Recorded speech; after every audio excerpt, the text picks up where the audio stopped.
நாம நினைச்ச மாதிரியே எல்லாம் நடந்துருச்சு. விஜய் சாவுக்கு அர்ஜுன் கிருபாகரன் காரணம் இல்லைன்னு 4 பேர் போலீஸ்ல சரண்டர் ஆயிருக்காங்க. அதுவும் இல்லாம ஒரு கேவலமான காரணத்தை சொல்லியிருக்காங்க. விஜய் அவங்கள பிசினஸ்ல சேர்த்ததாகவும் அதுல அவங்கள லாஸ் ஆனதாகவும் பழி உணர்ச்சியின் காரணத்தினால கொண்டதாகவும் சொல்லியிருக்காங்க. நம்ம பட்ட கஷ்டம் எல்லாம் வீணா போயிடுச்சு. நம்ம கிட்ட போதுமான சாட்சிகள் இல்ல, கேஸ் நிக்காது.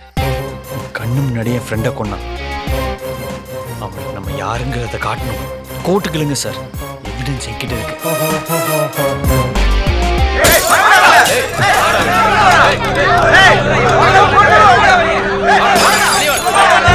வராதீங்க, நான் பாத்துக்கிறேன்.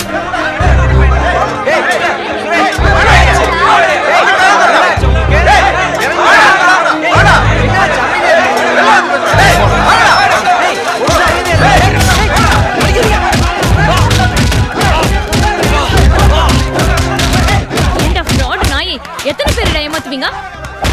சாவடிங்க இவனை. இவனை மாதிரி ஃப்ராடுங்களா இருக்கவே கூடாது.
ஜட்ஜையா வந்துட்டாரு. இங்க வாங்க.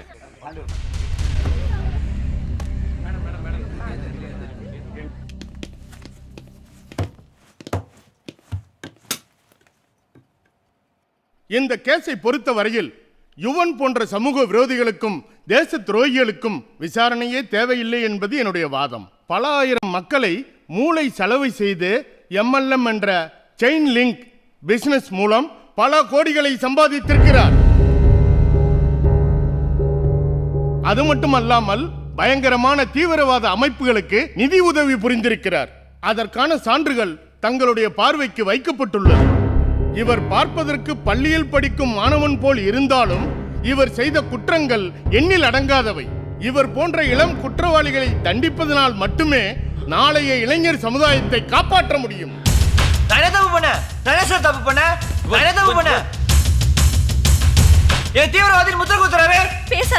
ஒருத்த வறுமையில விழிச்சு வாழ்க்கையில ஜெயிக்கணும்னு நினைக்கிறது தப்பா சார்? ஹலோ, நீங்க எல்லாம் நேரடியா பேசினா அப்புறம் கருப்பு கவுன் போட்ட நாங்க எதுக்கு? இது கோர்ட்டு, கட்ட பஞ்சாயத்து நடக்கிற இடமா இது? ஒரு வகையில இதுவும் அப்படிதான் சார். தப்பே செய்யாம எத்தனை பேர் ஜெயிலுக்குள்ள இருக்காங்கன்னு தெரியுமா? தினம் தினம் தப்பு செஞ்சுட்டு எத்தனை பேர் வெளியே சுத்திட்டு இருக்காங்கன்னு தெரியுமா? பாட்டு பாடுறவனை தூக்கி உள்ள வைக்கிறீங்க, காரத்தி கொள்றவனா வெளியே விடுறீங்க. அப்புறம் எப்படி சார் நியாயம் கிடைக்கும்? நான் பேசணும். யுவர் ஆனர், நீங்க உட்காருங்க. You proceed. ஒரே நாள்ல பணக்காரன் ஆயிடலாம் நான் சொல்லல. உங்க உழைப்பை நம்பி எங்க பிசினஸ்ல 1 வருஷம் கஷ்டப்பட்டீங்கன்னா உங்க வாழ்க்கை மாறும் தான் சொன்னேன். அதுக்கு அரெஸ்ட், கோர்ட்டு, கேஸ். நானே தீவிரவாதியா சார்? ஒரு இளைஞன் அவன் வாழ்க்கையை கொஞ்சம் மாத்தி யோசிச்சானா அவனுக்கு நம்ம அரசாங்கம் கொடுக்குற பட்டம் தடை செய்யப்பட்ட இயக்கத்தை சேர்ந்தவன். ஏன் சார், இந்தியா வல்லரசு நாட்டாக்கிறதுக்கு எங்களுக்கு தகுதி இல்லையா? இல்ல உரிமை இல்லையா? எங்க கம்பெனி தப்பான கம்பெனின்ட்டு யாரோ 4 பேர் கொடுத்த கம்ப்ளைண்ட் வச்சு என் கம்பெனிக்கு சீல் வச்சாங்க. இப்போ கோர்ட்ல கேஸ் நடந்துட்டு இருக்கு. உங்களால ப்ரூவ் பண்ண முடியுமா? என்னால ப்ரூவ் பண்ண முடியும். என் கம்பெனி லீகலான கம்பெனி. எங்க நெட்வொர்க் எந்த மக்கள் ஏமாத்தலன்னு. போலீஸ் இந்த கேஸை மறுபரிசீலனை செய்யணும். கோர்ட் இந்த கேஸை மறுபடியும் நடத்தணும் சார். இது கம்பெனிக்காகவும் பிசினஸ்க்காகவும் நடக்கிற பிரச்சனை கிடையாது. ஒவ்வொரு ஆணோட வெற்றிக்கு பின்னாடியும் ஒரு பொண்ணு இருக்கான்னு சொல்லுவாங்க. அதே மாதிரி இந்த கேஸுக்கு பின்னாடி ஒரு பொண்ணு இருக்கா. அவ இந்த கோர்ட்டுக்கு வரணும். அப்பதான் இந்த நாட்டுக்கு பல உண்மைகள் தெரிய வரும்.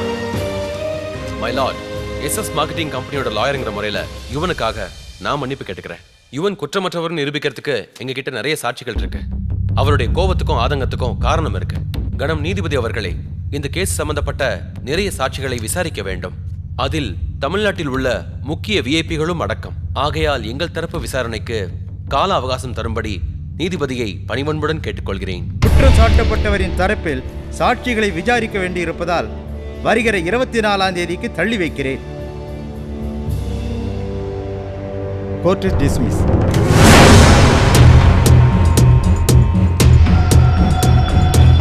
Vijay Srinivasan from CBI. Sir, உங்களை பார்க்க சிபிஐ ஆபீசர் விஜய் சீனிவாசன் வந்திருக்கார் சார். சிபிஐயா? நாம தான் பிளான் போட்டோம் தெரிஞ்சிருக்கோ. வர சொல்லு. கிளறுவான்னு தெரியல. ஓ சாரி, கேமரா எங்கேயாவது இருக்கான்னு பார்த்தேன். ஏன்னா பேரம் பேச வந்திருக்கேன் இல்லையா? எதுக்கு சார் பேரம்? என்ன சார், ஊரே பேசிட்டு இருக்கிறது நீங்க கொடுத்த நியூஸ் இல்லையா? நமஸ்காரம் ஓய். நமஸ்காரம். ஃபில்டர் காப்பி பேஷா இருந்தது இல்லையோ? நன்னா இருந்தது. என்னமா பிளான் பண்ணி அந்த பையனை கேஸ்ல சிக்க வச்சிட்டீங்கல்ல? நான் உங்க ஃபேன் சார். உங்க தங்கச்சிக்கும் அந்த பையனுக்கும் லவ் ஆமே, அதை எதிர்த்து நீங்க நின்றீங்களா? அதனால அந்த பையன் உங்களை அடிச்சு நீங்க ஹாஸ்பிட்டலுக்கு வந்துட்டீங்க. என்ன சார் அசிஸ்டன்ட் கமிஷனர், நீங்க ஒரு சின்ன பையன்கிட்ட அடி வாங்கியிருக்கீங்க. லூசு மாதிரி வளர்ந்துட்டு இருக்கீங்க. எல்லாம் எனக்கு தெரியும். நான் உளரல, வெளியே ஊரே உளறிட்டு இருக்கு. உன் குடும்ப கௌரவத்தை காப்பாத்த ஒரு கொலை பண்ணியிருக்கேன். நல்லா ஓடிட்டு இருந்த ஒரு கம்பெனியை சீல் பண்ண வச்சிருக்கேன். ஒரு அப்பாவியை தூக்கி உள்ள வச்சிருக்கேன். நீங்க பழம்பெரும் பத்திரிகையாளர் வதந்தியர் தானே? சார், நீங்க எழுதின எல்லா கிசுகிசும் நான் படிச்சிருக்கேன். 1993ல அந்த ரா நடிகருக்கும் சி நடிகைக்கும் ஒரு சில்பான்ஸ்ன்னு எழுதியிருக்கீங்க. இப்ப கூட அந்த நான் நடிகைக்கும் ஒரு தொழிலதிபருக்கும் ஒரு ஜின்ஸ்ன்னு எழுதியிருக்கீங்க. எல்லாம் இது வரைக்கும் ஒன்னுடாம படிச்சிருக்கேன். ஆமா, உங்க பொண்ணு கூட ஒரு ஆட்டோ டிரைவர் கூட ஓடி போனதுனால உங்க மாப்பிள்ள கொலை பண்ணிட்டு ஜெயிலுக்கு போயிட்டாராமே. அது எப்படி? இத பத்தி ஒரு சின்ன நியூஸ் கூட உங்க பேப்பர்ல வரலையாமே? அது ரொம்ப வேதனைக்குரிய விஷயம் சார். அடுத்த ஒரு பொண்ணு கல்யாணத்துக்கு இருக்காளோ இல்லையோ, அவ வாழ்க்கை பாதிச்சக்கூடாது இல்லையா? உங்க வீட்டு பொண்ணுங்க தப்பு பண்ணா உங்களுக்கு பாதிக்கும் இல்ல? இதே அடுத்த வீட்டு பொண்ணுங்கன்னா எப்படி வேணா எழுதுவீங்க. கள்ளக்காதல், வெட்டி கொலை, இருவர் உல்லாசம் இப்படின்னு எழுதுனா உங்க பேப்பர் நம்பர் 1 சேல்ஸ். என்ன மாமா, என்ன பார்த்து லூசுன்னு சொல்லிட்டு இருக்கார்? நான் லூசா?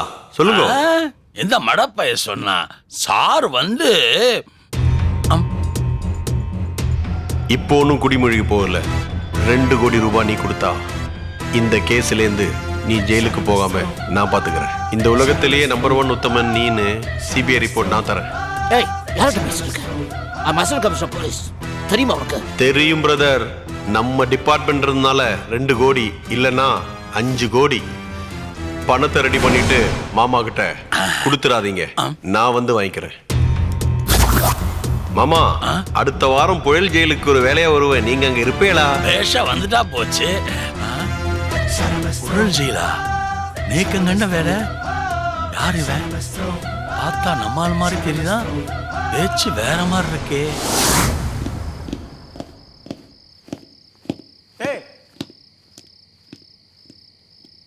நீ தானே இது? உன்னை உள்ளே படுத்தல சொல்லி எங்களை செட் பண்ணியிருக்காங்க. நான் சொல்கிற இடத்துல 10 லட்ச ரூபா பணம் கொடு, உனக்கு ஃபுல் செக்யூரிட்டி நான் தரேன். என்னடா என்னடா டீலிங் முடிஞ்சுதா? ஃபோனை கொடு.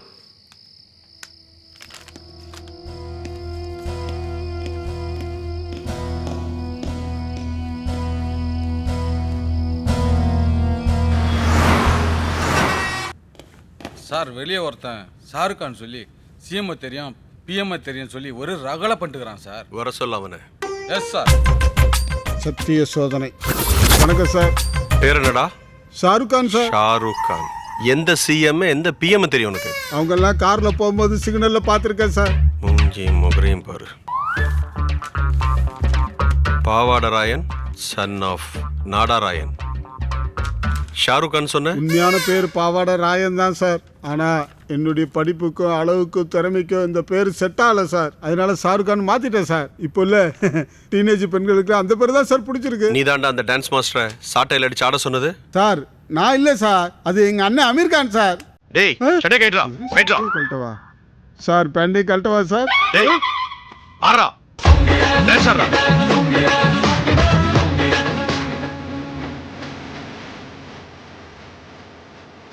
Hey, stop it. Stop it, I say. Get out. வெளியே போ. சார் சார் உன் மூஞ்சிக்கு அது போதும், கிளம்பு. டேய் ஷாரு, ஐயா கீழே நாயர் கடையில் போயிட்டு 2 டீ 4 சைனா டீ 2 வடை 4 கஜுரா சொல்லிட்டு போ. காசு இருக்கா? இருக்கு சார். சீக்கிரம் அனுப்பிச்சுடு. சிபி விசாரணைங்கிறது டீ வடை போண்டாக்கு தாரா? இப்படி சாப்பிட்டு தான் இப்படி போண்டா மாதிரி உட்காந்துருக்காரா? ஹாய் ஷாரு, என்னையா சட்டையெல்லாம் கழட்டிட்டு வர? ஒன்றும் இல்லை, மேலே சிபிஐ ஆஃபீஸர் இருக்கார்ல, அவரு என் சிக்ஸ் பேக்கை பார்க்க ரொம்ப ஆசைப்பட்டாரு. அதான் கலட்டி காட்டிட்டு வரேன். நீ பார்க்குறியா? இதெல்லாம் நாங்க கவுண்டமணி படத்திலேயே பார்த்துட்டோம். சிபிஐ விசாரணைனா ஷார்ட் பேண்ட்லாம் கழட்டுவாங்கன்னு தெரியும். அரசியல்ல இதெல்லாம் சகஜமாப்பா. என்னையே சட்டையை கழட்ட சொன்னா உன்னை என்னென்ன கழட்ட சொல்ல போறாரு? என்ன? ஒன்றும் இல்லை, போங்க போங்க. ஆளை பாரு. ஹலோ மேடம், ஒரு நிமிஷம். என்ன? ஆட்டோ காசு இருக்கா? ஓ இருக்கே. மேலே போனா அதெல்லாம் இருக்காது. அந்த ஆளு போண்டா வாங்கிட்டோம், பஜ்ஜி வாங்கிட்டோம், வடை வாங்கிட்டோன்னு சொல்லி காசை பூரா காலி பண்ணிடுவாங்க. லூசா? நீ தாண்டி அரை லூசு. அந்த போண்டாட்ட போய் மாட்டி சாவ போற. உன் பேர் அனுஜா தானே? ஆமா, உன்னை எங்கேயோ பார்த்த மாதிரி இருக்கு. நான் சினிமாவில் நடிச்சுக்கிட்டு இருந்தேன். கவுண்டமணி, பிரபு, சத்யராஜ், விஜயகாந்த் இவங்க கூடலாம் சினிமாவில் நடிச்சிருக்கேன் சார். ஓ, அந்த சின்ன தம்பி படத்துல குடும்பஸ்திரீ நான் தான் சார். அப்புறம் எதுக்கு இந்த பிசினஸ் உனக்கு? கல்யாணம் பண்ணி குழந்தை பிறந்ததுக்கு அப்புறமா சினிமால நடிக்க வேண்டாம்னு முடிவு பண்ணிருந்தேன். அதுக்கப்புறம் குடும்பத்தை ரன் பண்ண ரொம்ப கஷ்டமா இருந்துச்சு. மறுபடியும் சினிமா சான்ஸ் தேட எனக்கு மனசு இடம் கொடுக்கல. என்ன பண்ணலான்னு யோசிச்சுக்கிட்டு இருந்தப்போ என் நண்பர் மூலமா இந்த பிசினஸ்ல சேர ஒரு வாய்ப்பு கிடைச்சது. 4 வருஷத்துல 5 கோடி ரூபாய் சம்பாதிச்சிருக்கேன்னு பேங்க் பேலன்ஸ் சொல்லுது. என்ன பண்ண? என் லைஃப் மாறி இருக்கு. அதே மாதிரி நிறைய பேரோட லைஃபை மாத்திருக்கோம் சார். மாச வாடகையே கட்ட முடியாம இருந்த நானு இப்போ அதே தெருவுல பெரிய பங்களாவே கட்டியிருக்கேன்.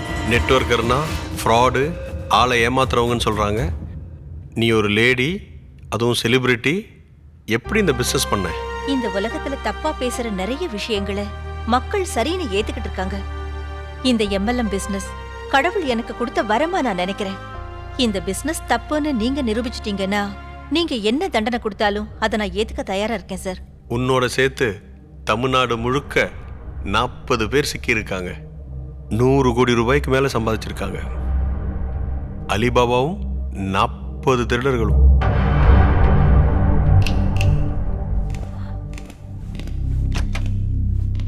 நீதான் இந்த கொலை கூட்டத்துக்கு தலைவியா?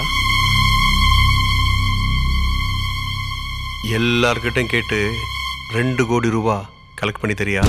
இந்த உலகத்திலேயே நீதான் உத்தமின்னு சிபிஐ ரிப்போர்ட் நான் தரேன். மாசம் ஃபுல்லா நாய் மாதிரி உழைச்சாலும் 50,000 ரூபாய்க்கு மேல சம்பாதிக்க முடியல. கோடி கணக்கில் சம்பாதிச்சிருக்கே. அப்படிப்பட்ட பிசினஸ்ல உன்னை சேர்த்து விட்டது யாரு? ஃபெரோஸ் கான் ஒரு டாப் லீடர். அவர் இப்போ வேர்ல்டு டூர்ல இருக்காரு. இந்தியாவிலேயே நெட்வொர்க் மார்க்கெட்டிங்க்கு அவர் தான் ஒரு விழிப்புணர்வை கொண்டு வந்தாரு. அவங்கிட்ட எவ்வளவு தேரும்? சரி சரி பரவாயில்ல, அவன் அப்புறம் பார்த்துக்கிறேன்.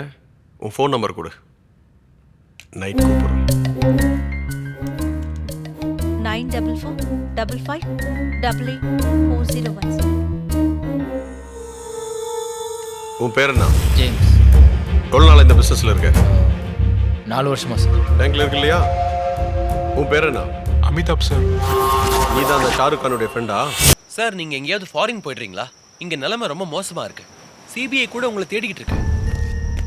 சிபிஐ தேடினா அவங்களுக்கு பயந்து நம்ம ஓடிடணுமா? நம்ம என்ன கோழையா? நம்ம என்ன தப்பு பண்ணோம்? லாயர், முதல்ல ஆன்டிசிபேட்டரி பெயில் ரெடி பண்ணுங்க, முன்ஜாமீன்.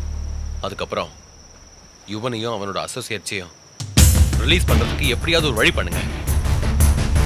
நம்ம எம்எல்எம் கம்பெனி ஃப்ராட் கம்பெனி இல்ல, உண்மையான நேர்மையான கம்பெனிங்கிறத மக்களுக்கும் அரசாங்கத்துக்கும் ப்ரூவ் பண்ணி காட்டணும். எஸ்.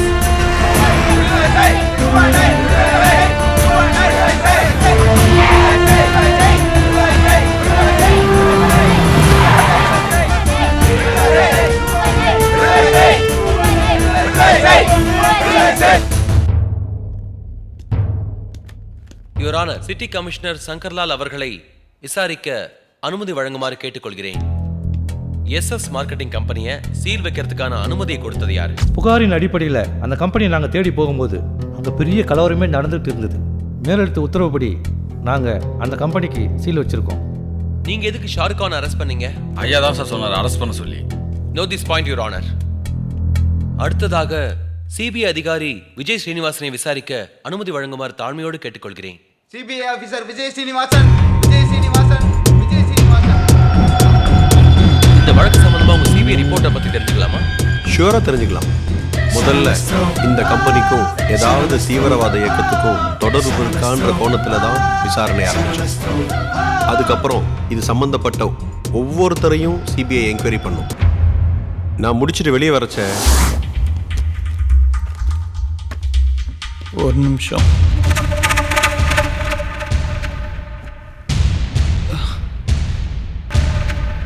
ஒரு சாதாரண பத்திரிகையாளர் எடுத்த ஃபோட்டோனால தான் 2ஆம் உலகப் போரே முடிவுக்கு வந்துச்சு. ஒரு சோல்ஜர் கொடுத்த ரிப்போர்ட்டை வச்சு தான் ஹிட்லர் ஒரு சரிவாதிக்காரின்ட்டு உலகத்துக்கு தெரிய வந்துச்சு. இவ்வளோ ஏன் கல்லுங்கிறது வீடு கட்டுறதுக்கும் ரோடு போகிறதுக்கும் தான் நம்ம நினச்சிட்ருக்கோம். அந்த கல்லை வச்சு ஊழல் நடந்திருக்குன்னு ஒரு ஐஏஎஸ் அதிகாரி கண்டுபிடிச்சார். எத்தனையோ அரசியல் கட்சிகள் இங்கே இருந்தாலும் 7 கோடி மக்கள் தொகையில் 5 கோடி வாக்காளர்கள் அந்த ஐஏஎஸ் அதிகாரியை சிஎம் ஆக்கி பார்க்கணுன்ட்டு ஒரு வெப்சைட் தொடங்கியிருக்காங்க. பொறுப்பில் இருக்கிற உங்களை மாதிரி அதிகாரிகள் நேர்மையாக இருந்தாலே போதும், மக்கள் அவங்கள கொண்டாடிடுவாங்க. சார், நீங்கள் மாஞ்சி இன்வெஸ்டிகேட் பண்ணுறீங்க, ஆனால் ஒரு சிபிஐ ரிப்போர்ட்டாவது கோர்ட்டில் ஜட்ஜ்மெண்ட் வந்திருக்கா? இந்த விசாரணை கமிஷனரோட முடிவு தெரிஞ்சிருக்கா? நான் உங்கள்கிட்ட ஒரு சேலஞ்ச் பண்ணுறேன். நான் ஃப்ராடு, எங்கள் கம்பெனி ஃப்ராடு கம்பெனின்ட்டு நீங்கள் நிரூபிச்சிட்டிங்கன்னா, நீங்கள் 2 கோடி ரூபாய் தானே கேட்டீங்க, நான் சம்பாரிச்ச அத்தனையும் உங்களுக்கு தந்துடுறேன். இந்த உலகத்தில் காசுக்காக வேலை செய்கிறதுக்கு பல பேர் இருக்காங்க, ஆனால் அன்புக்காக வேலை செய்கிறதுக்கு சில பேர் இருக்காங்க சார். அவன் சொன்னது சரிதான். இன்னைக்கு எத்தனை சிபிஐ ரிப்போர்ட் கோர்ட்டில் தீர்ப்பாயிருக்கு. நாங்கள் ஒரு பக்கம் அலைவோம், போலீஸ் ஒரு பக்கம் அலைவாங்க, கடைசியில் தீர்ப்பு வேற மாதிரி இருக்கும். நம்ம மொபைல் ஃபோனில் பேசுறது எல்லாமே ரெக்கார்டட் தான். 6 மாதம் முன்னாடி யுஎன் பேசுகிறத ரெக்கார்ட் பண்ணி இன்னொரு தீவிரவாதிங்க கூட பேசுகிற மாதிரி டப் பண்ணி டேக் பண்ணியிருக்காங்க. அதுக்கான ரிப்போர்ட் இதில் இருக்கு. தீவிரவாதிக்கும் யுஎனுக்கும் தொடர்பு, தடை செய்யப்பட்ட இயக்கத்துக்கு இந்த கம்பெனி ஃபினான்ஸ் பண்ணியிருக்காங்க. எல்லாமே பொய். இமெயில் மூலயமா தீவிரவாத இயக்கத்துக்கு தகவல் பரிமாறப்பட்டிருக்குன்னு ஹைடெக்காக பிளான் பண்ணி எல்லாரையும் நம்ப வச்சிருக்காங்க. Kindly note this point your honour. நீங்க போகலாம். Thank you your honour. இவரை எங்கேயாவது பார்த்துருக்கீங்களா? பார்த்துருக்கேன். டிவி பேப்பர் எல்லாம் ஃப்ராடுன்னு போட்டு கிழிக்கிறானுங்களே, பார்த்துருக்கேன். வேற எங்கேயாவது பார்த்து பேசுன ஞாபகம் இருக்கா? இல்லை, நேரில் பார்த்ததில்ல. என்ன சார், உங்க வீட்டு செக்யூரிட்டி கிட்ட விசாரிச்சப்ப உங்க வீட்டுக்கு யுவன் வந்ததாகவும், அவர் உங்க பர்மிஷனோட உங்க பொண்ணை கூட்டிட்டு ஈசிஆர் ரோட்ல போனதாகவும், அதை பார்த்த உங்க சன் கோவப்பட்டு இவரை கத்தியால குத்துனதாகவும் போலீஸ்ல கேஸ் ரெக்கார்ட் ஆயிருக்கு.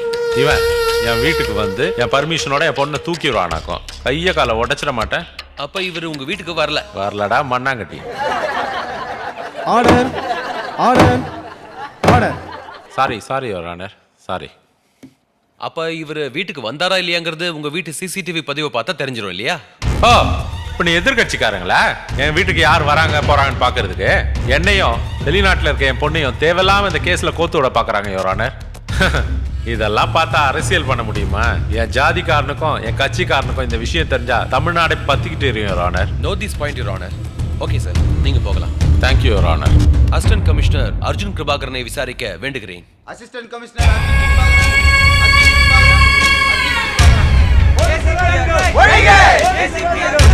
உங்க கண்ணுக்கு காலுக்கு கீழே இருக்கிற காயம் எப்படி ஏற்பட்டுச்சுன்னு தெரிஞ்சுக்கலாமா? போன மாதம் அக்யூஸை சேஸ் பண்ணும்போது மாடியிலேருந்து கீழே குதிச்சேன். கீழே ஜல்லி கொட்டி வச்சிருந்தேன், நான் கவனிக்கல. அதனால கழுத்துலையும் கையிலையும் காயமாயிடுச்சு. இல்லையே, உங்களுக்கும் இவருக்கும் நடந்த மோதல்ல ஏற்பட்டுச்சுன்னு கேள்விப்பட்டோம். யாருக்கு? எனக்கும் அவருக்குமா? எந்த பிரச்சனையும் எந்த சண்டையும் இல்லை. பொய் சொல்றாங்க யுவர் ஆனர். இல்ல, நீங்க தான் போய் சொல்றீங்க. எதை வச்சு சொல்றீங்க? உங்களால ப்ரூவ் பண்ண முடியுமா? கண்டிப்பா முடியும். வராங்க யுவர் ஆனர். இன்னும் சில நேரங்களில் இந்த கேஸ் முடியும் தருவாயில் உள்ளது. சில மர்ம முடிச்சுகளும் இப்பொழுது அவிழப் போகிறது. இந்த கேஸ்ல குறிப்பிடாத பெயர் பட்டியலில் இருக்கிறவங்க ஒருத்தங்க வரப்போறாங்க. அவங்க வேற யாரும் இல்ல, அசிஸ்டன்ட் கமிஷனரோட ஒரே தங்கை அஞ்சனா கிருபாகரன்.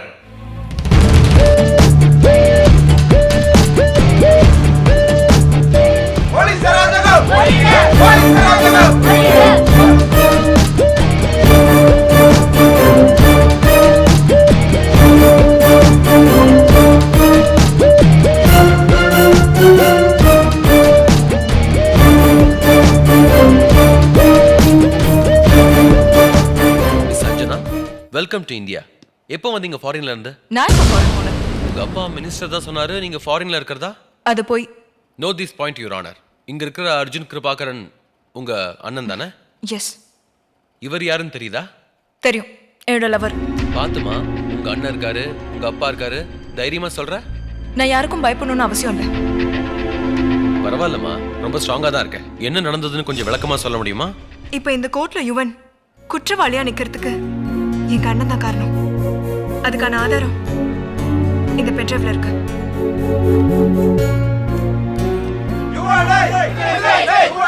தான் கண்ணு முன்னாடி தன்னோட ஃப்ரெண்ட் அடிச்சு கொன்னா எந்த ஃப்ரெண்டு தான் பார்த்துட்டு சும்மா இருப்பான்? அதான் யுவன் என் அண்ணனோட கை காலை உடைச்சான். அவர் நினைச்சாரு வெளியே தெரியாதுன்னு, ஆனா வசமா மாட்டிக்கிட்டாரு.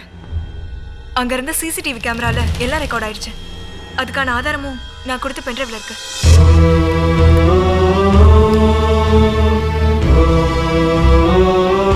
இந்த வீடியோ உலகம் பூரா பரவிருக்கு. 3 lakhs வியூவர்ஸ் பார்த்திருக்காங்க. உங்க வாட்ஸ்அப்ல மெசேஜ் வந்திருக்குமே. இந்த கேஸுக்கும் என் கம்பெனிக்கு என்னங்க சம்பந்தம் இருக்கு? என்ன கலங்கப்படுத்துறதுக்காக என் கம்பெனி பேர் அவமானப்படுத்திருக்காங்க.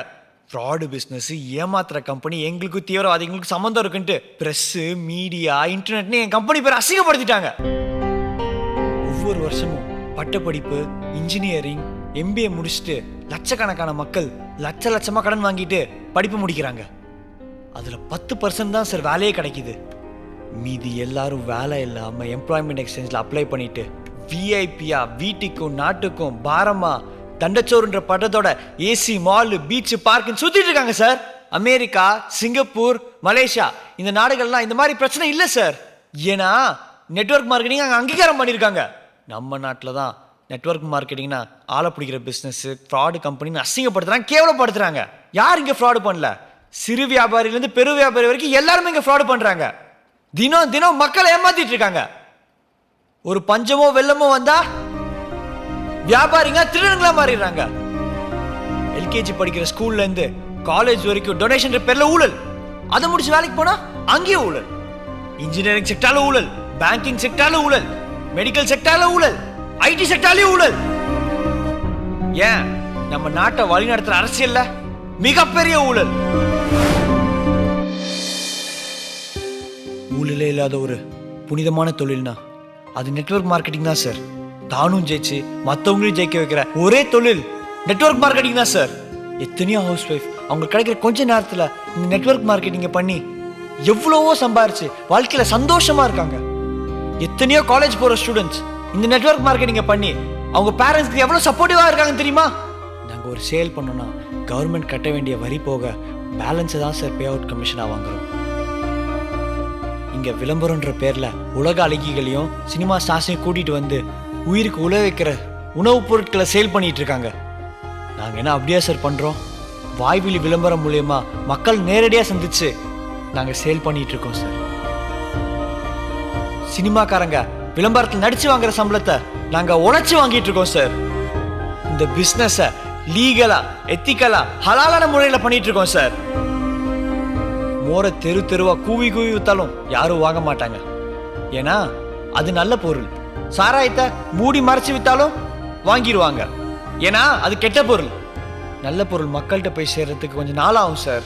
ஆனால் நிலைச்சு நிற்கும். அதே மாதிரி தான் இந்த நெட்வொர்க் மார்க்கெட்டிங்கும்.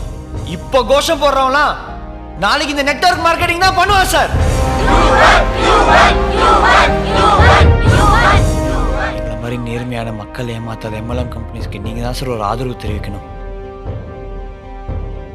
இந்த பிஸ்னஸை நம்பி இருக்கிற எல்லா நெட்வொர்க்கர்ஸ் வாழ்க்கையிலையும் நீங்க தான் சார் ஒரு விலைக்கேற்றி வைக்கணும்.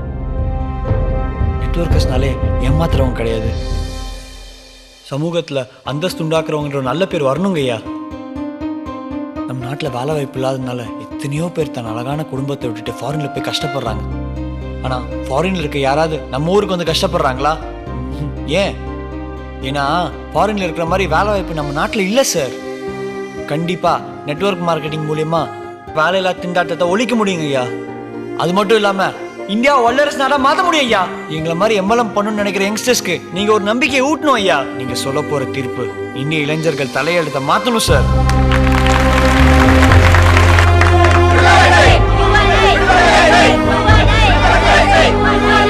இருதரப்பு வாதத்திலும் கூட்டத்தின் கரகோஷத்திலும் தெரிந்துவிட்டது தீர்ப்பு என்னவென்று. மக்கள் தீர்ப்பே மகேஷின் தீர்ப்பு. இந்த கம்பெனி மக்களையும் மக்களின் உழைப்பையும் சுரண்டவில்லை, மாறாக அவர்களின் வாழ்வாதாரத்தை வளமாக்கி இருக்கிறது. இது போன்ற கம்பெனிகள் தமிழ்நாட்டில் பெருக வேண்டும் என்ற நோக்கத்துடன் SS மார்க்கெட்டிங் கம்பெனியின் தடை உத்தரவை நீக்குகிறேன். யுவன் என்ற இளைஞனையும் அவரோடு இருந்த நண்பர்கள் அனைவரையும் நிரபராதிகள் என்று இந்த நீதிமன்றம் விடுதலை செய்கிறது.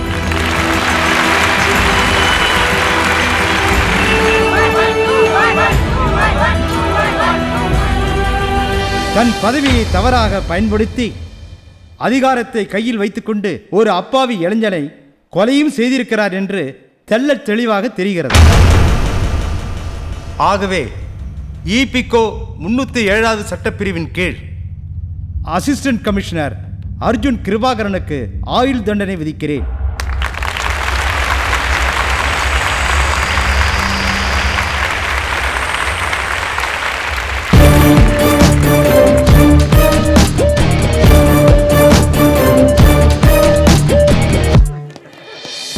அப்பா எப்படி இருக்கீங்கப்பா?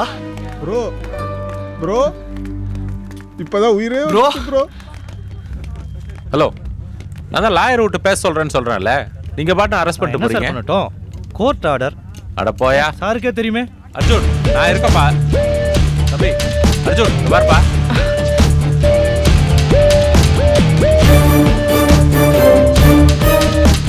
என்ன அரெஸ்ட் பண்ணிட்டாங்களே, ரொம்ப சந்தோஷப்படாத.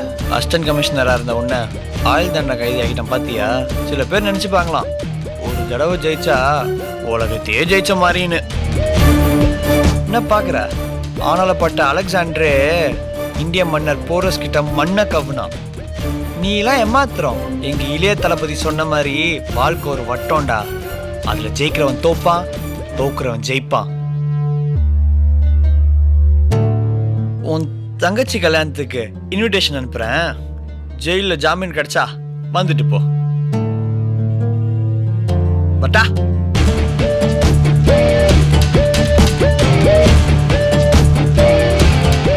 நீ ஜெயிச்சிருன்னு எனக்கு தெரியும். Thank you bro. சார், தமிழ்நாடு பரபரப்பாக பேசப்பட்ட அந்த கேஸில் நீங்கள் ஜெயிச்சிருக்கீங்க. நீங்கள் எப்படி ஃபீல் பண்ணுறீங்க? வாழ்க்கையில் முதல் முறையாக ஜெயிச்சிருக்கேன். ரொம்ப சந்தோஷப்படுறேன் சார். மக்களுக்கு நீங்க என்ன சொல்ல விரும்புறீங்க? கனவோட எந்திரிக்கிற ஒவ்வொரு இந்தியனும் வெற்றியோட தான் தூங்க போகணும். இது வரைக்கும் நாம தான் ஃபாரின் ப்ராடக்ட்ஸ் யூஸ் பண்ணிட்டு இருந்தோம். இனிமேல் ஃபாரினர்ஸ் இந்தியன் ப்ராடக்ட்டை யூஸ் பண்ண போகிறாங்க. உங்களோட அடுத்த மூவ் என்ன சார்? என்னோட கம்பெனி குடும்பத்தை பார்க்க போகிறேன். தேங்க்யூ.